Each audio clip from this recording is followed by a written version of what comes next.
어릴 적에 넘어지거나 상처가 나는 경우에 어려움을 겪게 되는데, 상처가 나서 그 피가 나면 딱지가 생깁니다. 딱지가 생기면 살이 다 올라올 때까지 기다려야 그 딱지가 잘 떨어지는데, 이걸 보다 못해 자기가 손으로 뜯어내려고 하는 경우가 있습니다. 그러면 피가 다시 나고, 또 그게 또 도져서 더 이 상처가 오래가는 경우들이 있죠. 이 몸에 상처가 나면 상처가 치료되기까지 시간이 필요한 부분이 있습니다. 그래서 그 시간을 잘 기다리는 부분이 중요합니다. 그 시간 동안에는 약간은 불편하고 또 어려운 부분도 있을 수 있죠. 다리에 상처가 나서 약간 다리를 저는 경우에는 평상시대로 할 수 없는 부분들도 있습니다. 그런데 그 상처가 마음에 있으면 이 부분은 또 다른 문제가 됩니다. 몸에 난 상처는 어느 정도 시간이 지나고 그것을 내가 함부로 뜯어내지만 않는다면 그것이 아물게 되는 부분들이 많은데, 몸에 난 상처는 반대로 이걸 뜯어내려고 하지 않고 더 감추려고 하는 부분들이 많습니다. 그래서 겉으로 난 몸의 상처는 시간이 지나면 이게 해결되지만, 마음에 난 상처는 계속 이 부분을 감추려 하기 때문에 더 오래가는 경우들이 많이 있다는 거죠. 치료가 더뎌집니다. 치료가 더디니까 내 자신이 그 안에 가두어지게 됩니다.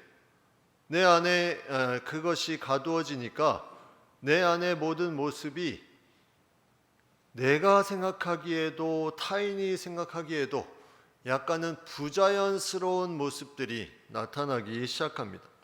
그러다 보면 표정 관리, 상황 관리에 우리의 마음이 빼앗기게 되죠. 내가 이러한 부분을 감추기 위해서 표정 관리를 해야 되겠다, 내 상황을 좀 관리해야 되겠다, 이런 마음들이 생깁니다. 내 자신의 상처가 어떤 드러남 없이 잘 묻혀가기 위해서 그러한 노력을 할 수 있다는 거죠. 마치 우리가 우리 자신의 모습을 제대로 나타나지 못하면서 그것이 마치 내 모습인 것처럼 착각하는 순간까지 가는 그런 어려움을 겪기도 합니다.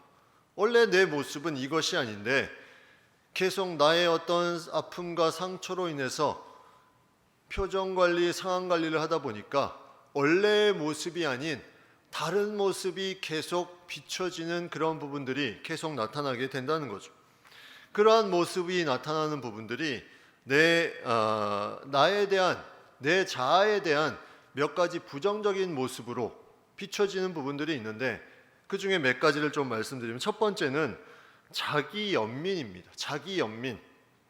자기를 너무나 불쌍히 여기는 마음. 이거는 긍정적인 부분도 있지만 부정적인 부분이 더 큼을 우리가 알 수가 있는 것이, 이 자기 연민이 있으면 현실을 무시하고 문제를 회피하려고 하는 부분들이 많습니다. 그 문제에 직면해야 되는데 계속 회피하려고 하는 부분들, 그리고 자신을 보호하는 데만 급급하고 적극적인 모습을 갖지 않습니다. 자기 연민이 많기 때문에 자기를 무언가 보호하기 위해서, 자기를 무언가 방어하기 위해서 그런 데만 급급하고 적극적인 모습이 점점 줄어들게 되는 그런 모습이 나타나죠. 그리고 타인에게 자기를 좋은 모습으로 보이기 위해서 계속 신경을 쓰는 부분들이 많아집니다.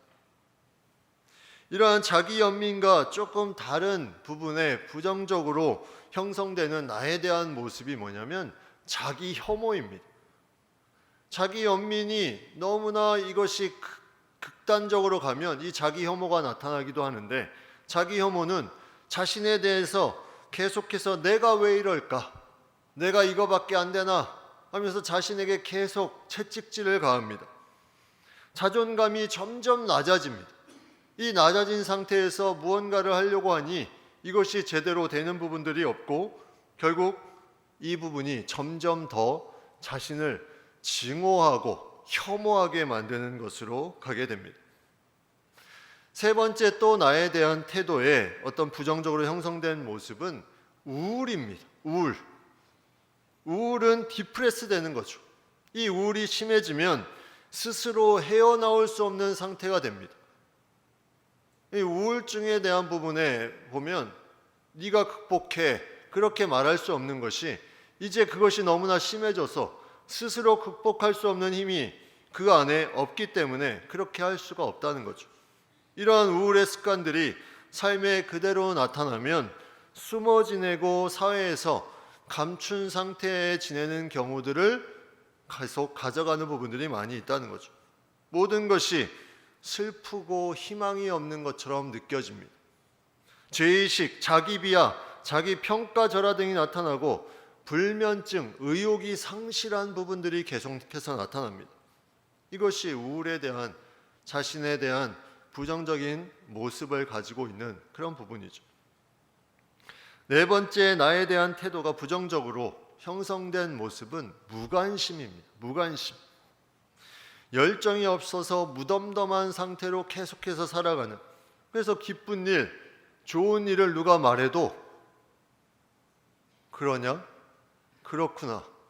영혼이 없는 대답으로 그냥 가는 이 무관심에 대한 부분, 이거는 과거에 본인이 어떤 부분에 있어서 상처를 받아서 또 거부를 받아서 그 부분에 대해서 다시 가까이 하지 못하게 되는 그런 마음에 다친 부분이 자신을 누르기 때문에 원래 자신의 모습이 그것이 아닌데 이러한 부분을 통해서 부정적인 자신에 대한 모습들이 형성이 되는 그런 부분들이 나타납니다. 이거는 어릴 적과 연결이 되는 거죠. 나의 어릴 적에 우리가 많이 말하는 착한 아이 컴플렉스, 무언가 어릴 적부터 교육을 그렇게 받습니다. 착해야 되는, 무언가 그런 부분에 계속해서 힘써야 되는, 그리고 대인관계 컴플렉스, 이제 이런 부분들은 누구나 조금씩은 있지만 그 부분을 위해서 예절 바르고 싹싹하고 무언가 다른 사람에 비추기 위해서 무언가를 잘 해야 되는 그런 컴플렉스가 계속해서 잘못된 방향으로 발달하기 때문에 나의 원래의 모습을 잃은 채 이 모습으로 자신을 가둬버리는 그런 부분들이 나타날 수 있다는 거죠. 여러분, 변한다 이런 말을 많이 합니다. 아, 저 사람 변했어. 저 사람 짠돌이었는데 막 팍팍 쏘네. 저 사람 계속 약속에 늦었는데 이제는 좀 빨리 오네. 이런 것도 변한 거지만 정말 변했다는 말을 듣고 싶은 것은 바로 이런 자기 안에 갇혀 있는 부분, 자기 연민, 자기 혐오, 우울, 무관심, 이런 것들이 사라진 부분들로 채워졌을 때 그것이 변했다는 말을 가장 듣고 싶을 것입니다. 그러면 이러한 부분들을 어떻게 우리가 정말 내 자신의 스스로를 다시 찾아갈 수 있을까? 하나님이 우리를 이 자기 연민, 자기 혐오, 우울, 무관심에 계속 머물라고 우리를 창조하시진 않았겠죠. 만약 그렇다면 하나님이 그러한 상태의 인간을 굳이 그렇게 만들 이유가 없는 것입니다.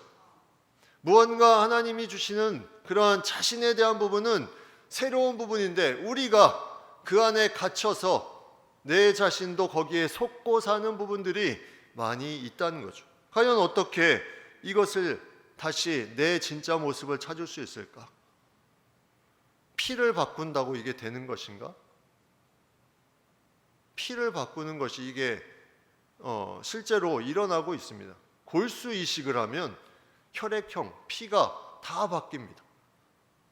그 안에 피를 뽑아내는 부분이 달라지기 때문에 아무리 피를 바꿔도 그러나 이 자신에 대한 이러한 부정적인 모습의 그러한 부분으로 계속해서 자신도 속고 사는 그런 부분들은 변하지 않는다는 거죠. 그러면 어떤 방법을 취해야 되나? 우리는 한 가지 중요한 부분을 먼저 전제해야 됩니다. 하나님이 우리에게 주시는 귀한 이 인생은 분명히 하나님께서 우리 각자에게 하나님의 뜻 가운데 살 수 있도록 허락하신 놀라운 일이 있다는 것, 이것을 우리가 전제해야 됩니다. 저 사람은 하나님의 특별한 사람이고 나는 대충 사는 사람, 이런 개념이 아니라 모든 하나님의 백성들은 그 안에 특별한 하나님의 계획하심과 하나님의 모습이 그 가운데 있음을 우리는 믿고 나아가야 됩니다. 그게 출발입니다. 그러면 어떻게 우리의 진짜 모습을 찾아가는 것일까? 하나님이 우리에게 주신 진짜 모습을 찾는 것이 우리의 진짜 모습을 가지고 살아가는 것인데, 오늘 말씀에 먼저 22절 말씀을 우리가 한번 보겠습니다. 너희는 말씀을 행하는 자가 되고 듣기만 하여 자신을 속이는 자가 되지 말라.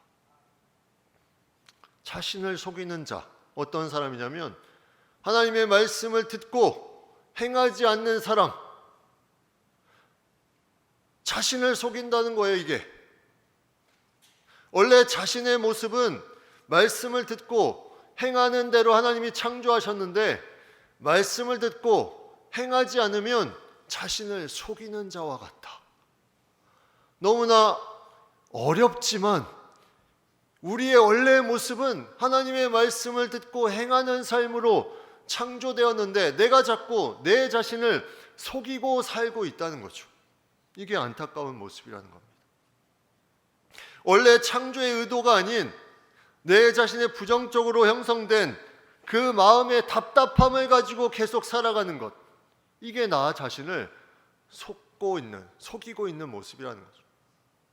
그래서 그 모습이 어떤 모습이냐면 23절에 누구든지 말씀을 듣고 행하지 아니하면 그는 거울로 자기의 생긴 얼굴을 보는 사람과 같아서, 자기를 속이는 자가 말씀을 듣고 행하지 않는 자인데, 그 사람은 어떤 사람이냐면 거울로 자기의 얼굴을 보고 지나갑니다.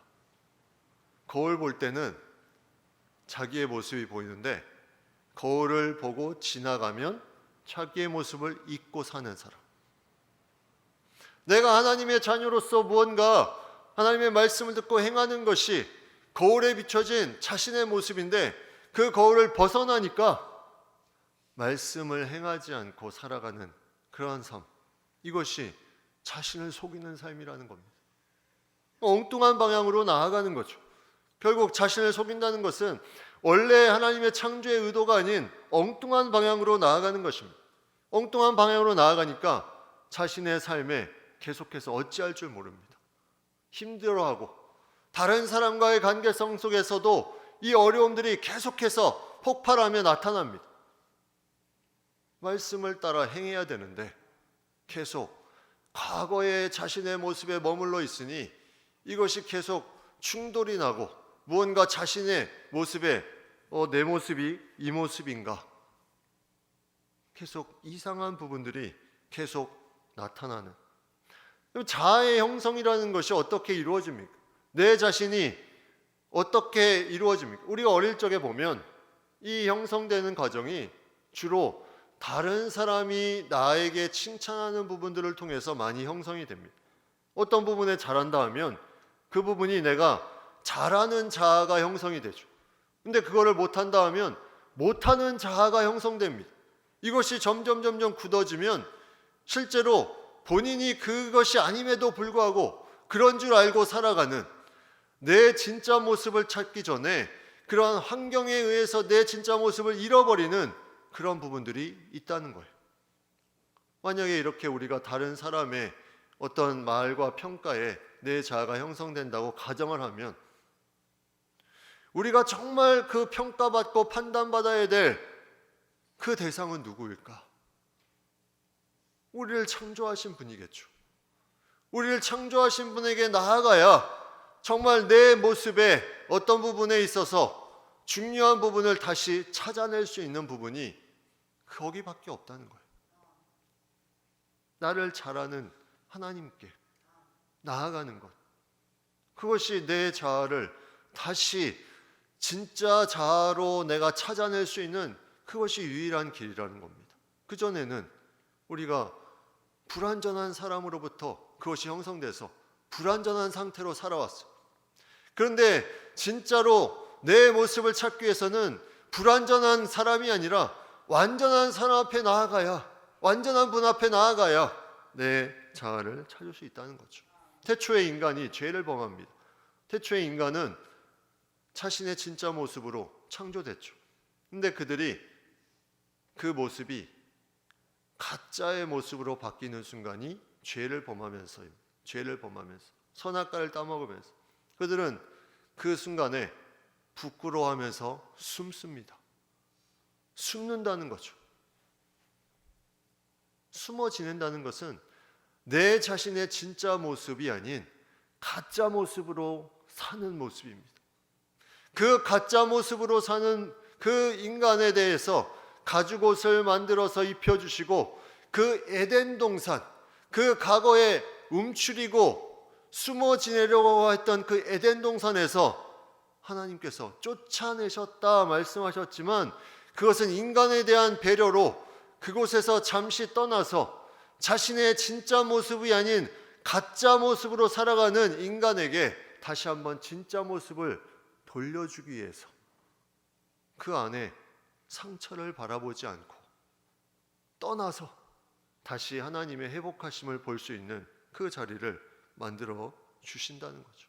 그것이 인간을 다시 그 원래의 모습을 찾게 해주는 하나님의 은혜였습니다. 인간에게 계속 그 부분을 쏟아 부으시면서 너 그런 사람 아니야. 너 자신을 힘들게 하는 그 모습 내가 새롭게 해줄게. 계속 이 말씀을 우리에게 들려주고 있는 거예요. 우리는 이삭과 이스마엘의 그런 성경의 이야기를 알고 있습니다. 아브라함에게 이삭을 약속하셨는데 아브라함은 이스마엘이 그 약속의 열매인 것처럼 살고 있습니다. 속고 살고 있는 거죠. 자신의 원래 하나님의 말씀이 있는데 그대로 행하지 않고 그 자신의 생각대로 이스마엘이 그 존재인 것처럼 스스로를 속이며 그렇게 살고 있었던 겁니다. 그러니 생명이 나타날 수가 없습니다. 하나님의 말씀을 행하는 것에 생명이 있는데 자꾸 이스마엘을 고집하니 그 안에 갇혀 있으니 생명이 일어나질 못해요. 이스마엘을 제거해야 됩니다. 어떻게? 말씀을 듣고 행해야 됩니다. 하나님의 말씀을 가지고 행할 때 내 진짜 모습이 그 가운데 나타나게 된다는 거예요. 내 진짜 모습. 이 가장 중요한 하나가 마태복음 6장 말씀에 우리가 좀 같이 볼 내용이 있는데 용서에 대한 말씀입니다. 너희가 사람의 잘못을 용서하면 너희 하늘 아버지께서도 너희 잘못을 용서하시려니와 너희가 사람의 잘못을 용서하지 아니하면 너희 아버지께서도 너희 잘못을 용서하지 아니하시리라. 여러분, 이 다른 사람의 잘못, 다른 사람이라고 우리가 보통 알고 있는데 오늘은 우리가 자신에 대한 부분으로 한번 생각을 해봅시다. 너희가 자기 자신의 잘못을 용서하면 하나님께서도 너희 자신을 용서하시려니와 너희가 자신의 잘못을 용서하지 아니하면 하나님께서 너희 잘못을 용서하지 아니하실 것이다. 내가 내 자신을 용서해야 돼. 내가 내 자신을 용서하는 것. 왜 너는 그 모습이 계속해서 엉뚱한 방향으로 나아가 살도록 하나님이 주신 마음은 그 말씀대로 사는 것은 그게 아닌데 왜 자꾸 내 자신을 엉뚱한 방향으로 살게 만들었니? 내 자신을 용서하는 거예요. 그 용서가 말씀 가운데 내 자신을 계속 비추며 나아가는 가운데 내 자신이 회복됩니다. 내 자신을 판단하기 시작해 보십시오. 너 왜 그렇게 사냐? 너 왜 이런 잘못을 하냐? 거기에서부터 인생의 적색 경보가 계속해서 이루어집니다. 사탄은 계속해서 우리 자신을 그렇게 스스로 판단하게 만들어버려. 그러니까 자기 연민이 생기고 자기 혐오가 생기고 우울이 생기고 무관심이 생깁니다. 자신을 계속해서 자신이 판단하려고 하니까 근데 하나님이 그 모습이 자신을 속이는 모습, 말씀을 듣고 행하지 않는, 자기의 생각대로 자기를 판단하면서 나아가는 그 모습이 자신을 속이는 모습과 같다. 거울을 보고 잊혀진 모습과 같다. 그렇게 말씀하고 있습니다. 말씀을 아무리 많이 들어도, 신앙생활을 아무리 오래 해도 말씀을 행하지 않으면 자신을 속이는 삶을 계속 살 수밖에 없다는 거예요. 자신을 속이는 이러한 삶, 하나님의 창조의 원래대로 살지 못하는 이 삶, 하나님은 이 모습에 진짜 자신의 모습을 찾기를 원하시면서 계속해서 우리에게 말씀하시고 우리에게 들려주시고 또 우리에게 그 말씀 가운데 살아갈 수 있도록 계속해서 인도하시는 부분들, 그것이 우리에게 지금 계속 주어지고 있다는 것입니다. 행해 보십시오. 내 자신이 발견됩니다. 내 자신의 진짜 모습이 그 가운데 발견됩니다. 하나님이 원래 창조하신 그 모습, 말씀대로 행해 보십시오. 그것을 발견할 수 있습니다.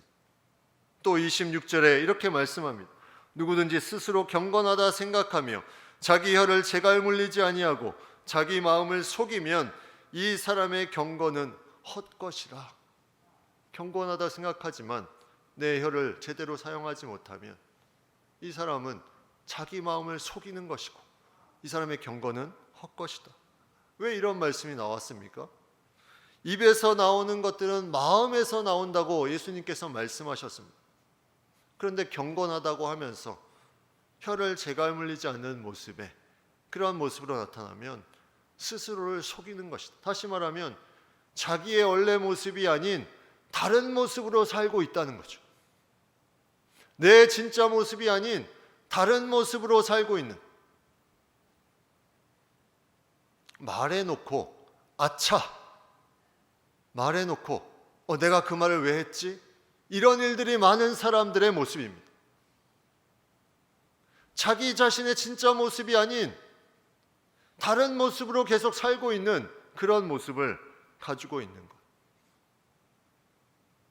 내 진짜 모습을 찾는 것, 이것이 너무나 소중한데 마치 내 집에 예수님께서 들어오시라고 해놓고 문은 걸어놓고 문은 잠가놓고 계속 집만 치우고 예수님은 문 밖에서 들어오시지 못하는, 내가 그 안에서 계속 내 집에 무언가를 하려고 하는, 그러니까 진짜의 어떤 부분을 행하지 못하고 가짜의 모습으로 계속 내 안에 맴돌고 있는 그런 부분들, 예수님이 집 안에 들어오셔야 되는데 그것을 문 밖에 예수님을 세워놓기만 하니 자기 중심, 자기의 진짜 모습을 발견하지 못하는 것입니다. 또 다른 측면을 생각해 볼 수 있는 이런 부분입니다. 어떠한 모임에서 어떠한 사람에 대한 말들이 계속해서 이어집니다. 그런데 내 마음은, 하나님 주신 마음은 그 마음이 아니에요.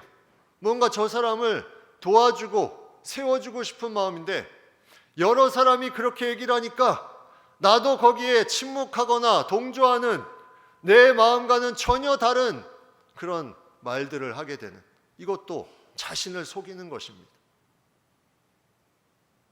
이런 모든 것의 경건은 헛것이다.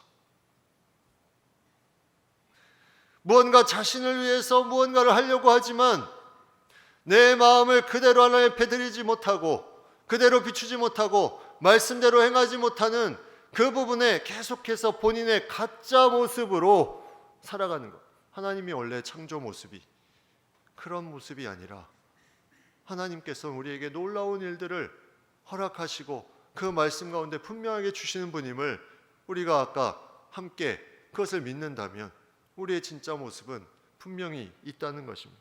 여러분, 진짜 모습을 찾고 싶지 않습니까? 이미 찾으신 분도 있고 계속 찾아 나아가시는 분도 있지만, 근데 이 모든 찾는 것은 어렵습니다. 근데 더 어렵게 생각하시는 분이 하나님이십니다. 왜냐하면 너무나 오랜 과거의 시간을 그렇게 살아왔기 때문에 이것을 바꾸는 것을 하나님이 어려워하십니다. 그리고 하나님은 그런 부분을 다 바꾸실 수 있지만 인간이 이것에 부러지거나 너무나 강한 충격을 받지 않기 위해서 그 사람들을 계속해서 기다려주시고 말씀을 보내주십니다. 말씀을 보내주시면서 말씀으로 고쳐주십니다. 그러한 삶을 살아가는 것이 우리에게 너무나 중요한 부분임을 오늘 말씀은 우리에게 계속해서 말씀해주고 있습니다. 그러면 어떠한 모습의 하나님의 진짜 모습이 귀한 모습인가? 우리의 진짜 모습은, 하나님의 백성의 진짜 모습은 거룩하게 사는 거죠. 그건 경건의 삶을 사는 것입니다. 거기에 대해서 27절에 이렇게 말씀합니다. 하나님 아버지 앞에서 정결하고 더러움이 없는 경건은 곧 고아와 가부를 그 환난 중에 돌보고 또 자기를 지켜 세속에 물들지 아니하는 그것이니라. 다른 사람, 어려운 사람을 돌아보고 자기를 지켜 세속에 물들지 아니하게 하는 것, 이러한 삶으로 나아가는 것이 내 진짜 모습에 하나님이 나를 창조하신 그 모습이라는 거죠. 하나님이 나를 지으셨습니다. 하나님이 나를 창조하셨습니다. 로마서 8장 29절 말씀에 하나님이 미리 아신 자들을 또한 그 아들의 형상을 본받게 하기 위하여 미리 정하셨으니 이는 그로 많은 형제 중에서 맏아들이 되게 하려 하심이라. 아들의 형상을 본받게 하기 위해서, 우리의 진짜 모습은 예수 그리스도의 형상이 우리 가운데 있는 것, 그 안에 우리가 살아가는 것이 진짜 모습인데 우리는 스스로를 가두려고 하는 부분들, 이 부분을 내가 말씀을 따라 행하고 하나님 앞에 내 자신의 모습을 그대로 비춰 나아가면 이것이 내 진짜 모습을 찾아가는 유일한 길이자 가장 빠른 길이 됨을 우리가 기억하며 내 진짜 모습을 거기에서 찾을 수 있는 우리 모두가 될 수 있기를 간절히 바랍니다.